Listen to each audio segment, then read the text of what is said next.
बहराइच 22 दिसंबर। आयुक्त देवी पाटन मंडल गोंडा योगेश्वर राम मिश्र ने कलेक्ट्रेट सभागार बहराइच में माननीय मुख्यमंत्री जी की प्राथमिकता से संबंधित विकास कार्यों की विभागवार समीक्षा करते हुए उद्यान विभाग को निर्देश दिया कि मंडलीय जनपदों में खेती में अभिनव पहल करने वाले कृषकों के क्षेत्र का भ्रमण कर उनके प्रयासों को विस्तार दिया जाए।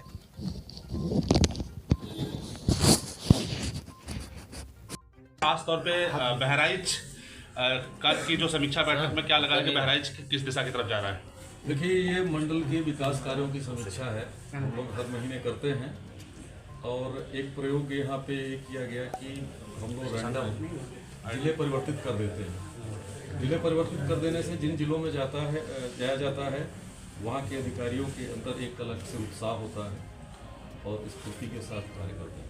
अभी डेवलपमेंट के कार्यों की जो हमारे हैं उनकी समीक्षा हो गई है और उसके बाद अब पुलिस के अपराध के शांति व्यवस्था की समीक्षा होगी, राजस्व वादों की समीक्षा होगी, कर और करेतर से जो जुड़े हुए हैं उनकी समीक्षा होगी, अभियोजन की समीक्षा होगी और जो भी विषय छूटे रह गए होंगे उनकी समीक्षा होगी। डेवलपमेंट के बारे में मैं बता दूं कि यह मंडल उत्तर प्रदेश के दूरस्थ और सीमांचल में है जी। और हमारे मंडल के 3 जनपदों की सीमा अंतर्राष्ट्रीय सीमा से होती है। उसमें बहराइच भी शामिल है, श्रावस्ती, बलरामपुर। दूसरी चीज़ यह है कि जो आकांक्षात्मक जनपद हैं उसमें इस मंडल के 4 में से 3 जिले आकांक्षात्मक हैं और गोंडा के भी 3 ब्लॉक आकांक्षात्मक। इसका मतलब ये होता है कि विकास की यात्रा में कहीं न कहीं ये जिले जो भी कारण हो उनके कारणों से पीछे रहे हैं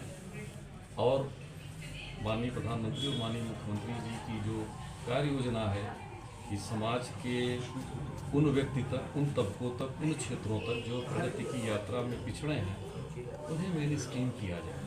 तो इस कारण भी इन 3 जनपदों में इन यात्रा अपनी जो मंडलीय विकास समीक्षा कर देते हैं। पिछले 6-7 महीनों में अच्छा कार्य हुआ है। जो हमारे डेवलपमेंट के इंडिकेटर्स हैं, सारी चीज़ें कार्यक्रम क्रियान्वयन की और उत्तर प्रदेश सरकार की वेबसाइट पे हैं, जहाँ पे चाहे वो रेवेन्यू के डिस्पोजल का हो चाहे डेवलपमेंट का हो, एक बड़ा सिग्निफिकेंट इम्प्रूवमेंट निर्माण कार्यों से लेकर के अच्छा, लेकिन हमेशा सतत अच्छे से बेहतर और बेहतर से सर्वश्रेष्ठ करने की हम लोगों की अपेक्षा रहती है। अपने से भी अपेक्षा रहती है और जनपद के अधिकारियों से भी अपेक्षा है। जनपद को विकसित बनाने के लिए जिलाधिकारी मोनिका रानी ने तमाम ऐसे प्रस्ताव भेजे हैं शासन को जो धरातल पर उतारे जाने अति आवश्यक। क्या लगता है कि क्या बिल्कुल उतरेंगे? बहुत कुछ उतर गए हैं और उतरेंगे। बताया ना, एक सतत है, सतत विकास एक प्रोसेस है। उस प्रोसेस में कुछ होती हैं तात्कालिक चीज़ें हो जाती हैं, कुछ मिड टर्म होती हैं, कुछ लॉन्ग टर्म होते हैं।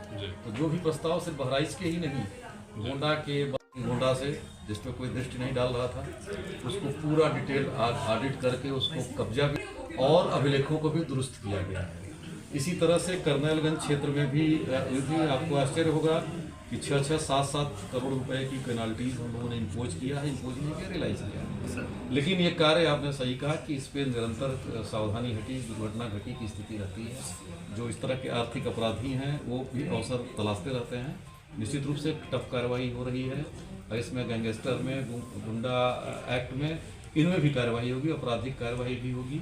और जो नेटवर्क है इस तरह के माफिया का, चाहे वो वन माफिया हो, चाहे वो खनन माफिया हो, चाहे भू माफिया हो, चाहे उस पर सब पे कार्रवाई की जा रही है। माननीय मुख्यमंत्री जी के निर्देश इस बारे में बड़े स्पष्ट हैं, जीरो टॉलरेंस के हैं। आप लोगों के माध्यम से भी जो इनपुट हम लोगों को मिलते हैं उसको तुरंत अटेंड करें। सर, सबसे बड़ा ये एक पहल किया है, बहुत ही बेहतर पहल है, क्योंकि पहले जो बैठकें हुआ करती थी केवल वो कमिश्नरी में हुआ करती थी, अधिकारियों को वहीं पहुंचना होता था। तो उसमें क्या अंतर था? अब जो आप हर जिले में जा रहे हैं सभी, देखिए, बैठक तो चाहे आप जहाँ करें, बैठक का स्वरूप और फॉर्मेट तो एक रहता है। लेकिन अगर हम जा रहे हैं जी और हमारे जिलाधिकारियों ने इतना अच्छा परिचय दिया है मीटिंग के अटेंडेंस का, मैं कह रहा हूँ कि अगर हमारे आपके जाने से किसी जगह पे अगर उसकी थोड़ी साफ सफाई ही बेहतर हो जाती है तो मैं समझता हूँ यही बहुत बड़ा। कमिश्नर साहब, बहराइच जिले में पब्लिक के चलने के लिए सड़क नहीं बची, सड़कें संकरी हो गई है।